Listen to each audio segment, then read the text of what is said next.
అరవింద్ గారు సార్, గీతా ఆర్ట్స్లో మోస్ట్ కాస్ట్లీయెస్ట్ ఫిలిం ఇది.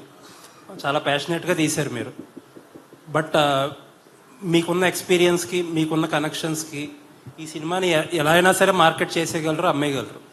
బట్ ఈ సినిమా ఒక 2 నెల్లూరు సీడెడ్ తప్పితే ఎక్కడా కూడా అమ్మల. అన్ని చోట్ల మీ ఓన్ రిలీజ్. అది కూడా మీ డెసిషన్ అనే తెలిసింది. ఎందుకు అలా చేయాలని అనుకున్నారు? ఇది కంపెనీ పాలసీ అండి. జనరల్గా అమ్మేయడం అంటూ ఉండదు. 1-2 చిన్న మా కంట్రోల్ లేని ఏరియాస్లో ఇస్తాము, కానీ మిగతాది ఎప్పుడు గీతా ఆర్ట్స్ మేమే ఉంచుకొని లాభం నష్టం మేమే వినిపిస్తాం. ఎందుకంటే మనం కష్టపడి చేసే మన సినిమా మీద మనకు నమ్మకం ఉండాలి ఫస్ట్. అందుకని ఆ నమ్మకాన్ని మేము మొత్తం క్యాష్లు, మనుషులు, టైము అన్నీ కలిపి దాని మీద పెట్టి బెట్ చేయడం కాదు, దాని ఒక అష్యూరెన్స్ తోటి వెళ్తాం అనమాట. That is the policy. Plus confidence. మేము తీసే సినిమా మీద ఆ కాన్ఫిడెన్స్. మేము ఈ సినిమా మీద ఇంకా ఈ సినిమా అనుకున్న దానికన్నా బాగా ఎక్కువ ఖర్చు అయింది.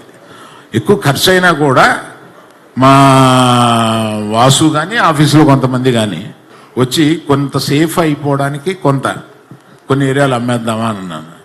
క్వశ్చన్ లేదు, నేను సినిమా చూశాను, ఏమి అమ్మటం లేదు, మనమే మొత్తం రిలీజ్ చేస్తున్నామని చెప్పాను. ఇదొకటి సరిపోయింది.